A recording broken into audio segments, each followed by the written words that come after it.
இந்த மாதிரி மெத்தடை நீங்கள் தெரிஞ்சிட்டிங்க அப்படின்னா வீட்டிலேயே நிறைய செடிகளை வந்து உருவாக்கிக்க முடியும். ஃபர்ஸ்ட் டைம் நம்மளோட வீடியோஸை பார்க்குறீங்க அப்படின்னா வீடியோவை சேவ் பண்ணி வச்சுக்கின்னு பசுமை கார்டனிங்கை ஃபாலோ பட்டனை தட்டி வச்சுக்கோங்க.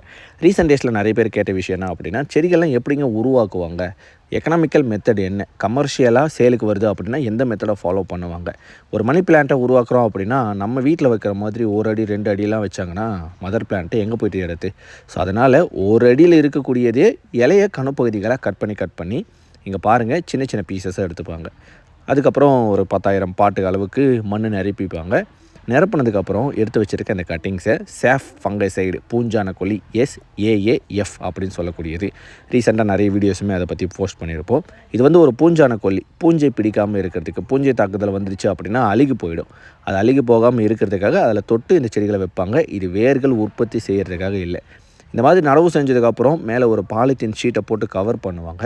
கவர் பண்ணிவிட்டு 2 நாளைக்கு ஒரு முறை தண்ணி ஊற்றணும். இதை கவர் பண்ணுறது மூலயமாவே ஈஸியாகவே வேர்கள் வளர ஆரம்பிச்சிடும்.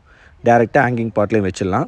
இல்லை நம்ம நடவு செஞ்ச மாதிரி ஒரு 4 இன்ச் பாட்டில் நடவு செஞ்சாங்கன்னா இந்த மாதிரி தான் இருக்கும். கரெக்டாக ஒரு மாதத்துலேருந்து 1.5 மாதத்தில் ரெடி ஆனதுக்கப்புறம் இங்கே பாருங்கள், தெரிஞ்சதுங்களா, சூப்பராக ரெடி ஆகிடுச்சு. சூப்பராக இருக்கும் அப்படின்ட்டு நீங்கள் நினைக்கிறது எனக்கு புரியுது.